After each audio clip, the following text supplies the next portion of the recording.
फडणवीसांनी एकनाथ शिंदे यांचा मोठा गेम केलाय, कारण शिंदे यांच्यासमोर फक्त दोनच पर्याय राहिलेत। पहिला पर्याय म्हणजे शिंदे यांना त्यांचा पक्ष भाजपमध्ये विलीन करावा लागणार, नाहीतर त्यांना पक्षफुटीला सामोरे जावं लागणार। एकनाथ शिंदे ज्याप्रमाणे उद्धव ठाकरेपासून वेगळे झाले, त्याचप्रमाणे एकनाथ शिंदे यांच्या शिवसेनामधील एक मोठा गट त्यांच्याच पक्षातून वेगळा होऊन भाजपमध्ये जाण्याच्या तयारीत आहे। त्या पक्षाचं नेतृत्व करणारा व्यक्ती म्हणजे उदय सामंत।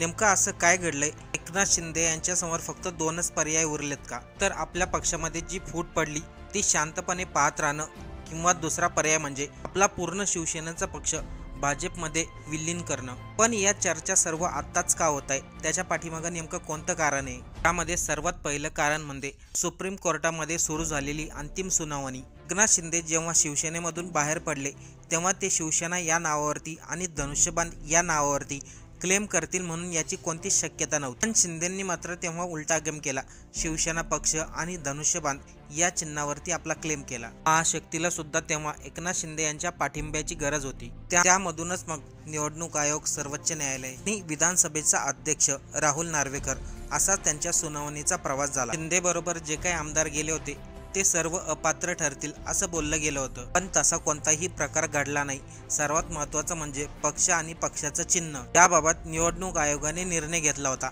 हे दोन्हीही एकनाथ शिंदे यांचंच आहे। निवडणूक आयोगाने घेतलेल्या या निर्णयाला उद्धव ठाकरे यांनी कोर्टामध्ये थेट चॅलेंज केलं। हा खटला अजूनही कोर्टात चालू आहे।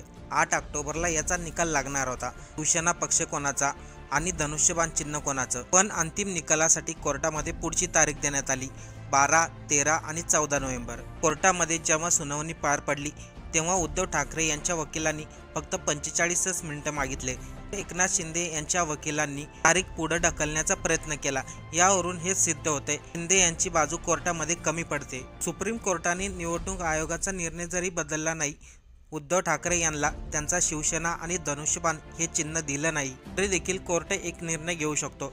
धनुष्यबाण आणि शिवसेना हे चिन्ह आणि पक्ष दोन्ही गटाला वापरून देणार नाही। ते एकनाथ शिंदेला नवीन पक्ष स्थापन करावा लागेल, नवीन चिन्ह घ्यावं लागेल। जर शिंदे यांचं धनुष्यबाण चिन्ह गेलं, शिवसेना पक्ष गेला, तर त्याचा मोठा परिणाम महानगरपालिकेच्या निवडणुकीवरती होऊ शकतो। दुसरी गोष्ट म्हणजे जे आमदार, खासदार धनुष्यबाण या चिन्हावरती निवडून आले, त्यांची आमदारकी, खासदारकी धोक्यात येऊ शकते। जरी महाशक्तीमध्ये जास्त अडचणी नसल्या तरी देखील त्यांना शिंदे यांची जेवढी अगोदर गरज होती तेवढी आता वाटत नाही। या कारणामुळेच शिंदे पुढे मोठी अडचण निर्माण झालेली आहे। आणखीन दुसरं कारण म्हणजे एकनाथ शिंदे यांची महत्त्वाकांक्षा। जेव्हा शिंदे यांची मुख्यमंत्री म्हणून घोषणा झाली, त्यावेळेस देखील देवेंद्र फडणवीसच मुख्यमंत्री होतील असं बोललं जात होतं। पण शिंदे त्यांच्या अटीवरती ठाम राहिले आणि स्वतः मुख्यमंत्रीपद घेतलं। 2च वर्षामध्ये त्यांनी देवेंद्र फडणवीस यांच्यापेक्षा जास्त चांगलं काम करून दाखवलं। रांगे पाटलापासून सर्व गोष्टी त्यांनी हाताळल्या, त्या गुन्हेगारी क्षेत्रामधील असो किंवा राजकारणामधील असो। आपणच कसं पहिल्या क्रमांकावर आहोत हे त्यांनी दाखवून दिलं। त्याची जी विधानसभेची निवडणूक झाली, त्याच्या निकालानंतर शिंदे हे मुख्यमंत्री पदासाठी अडून बसले होते असं देखील बोललं गेलं। आठवडा उलटून गेला होता तरी देखील मुख्यमंत्री कोण होणार आहे, उपमुख्यमंत्री कोण होणार आहे याची घोषणा झाली नव्हती। त्यामध्येच शिंदे यांनी त्यांच्या घरी एक पत्रकार परिषद घेतली। या पत्रकार परिषदेमध्ये ते म्हटले, मी लाडकी बहीण योजना आणली। ते महायुती म्हणण्याऐवजी शिंदे यांनी ते श्रेय स्वतःच्या नावावरती घेतलं। थोडक्यात सांगायचं झालं तर शिंदे हे महत्त्वाकांक्षी नेते आहेत। त्यांच्या या महत्त्वाकांक्षी स्वभावामुळेच फडणवीस आणि त्यांचे खटके उडत आहेत। आता गेल्या महिन्या अगोदर जरांगे यांचं मुंबईमध्ये आंदोलन झालं होतं। या आंदोलनापाठीमागे एकनाथ शिंदे यांचा पाठिंबा आहे असे देखील आरोप लावले होते। शिंदे यांना सहजपणे बाजूला करणं हे भाजपला शक्य होणार नाही। त्यामधून फडणवीस आणि शिंदे यांच्यामध्ये संघर्षाची जे काही वाद पेटलेत, ते वाद मिटवण्यासाठी केंद्राला मध्यस्थी करावं लागणार। तर एकनाथ शिंदे यांच्या समोर दोनच पर्याय उभा राहिलेत।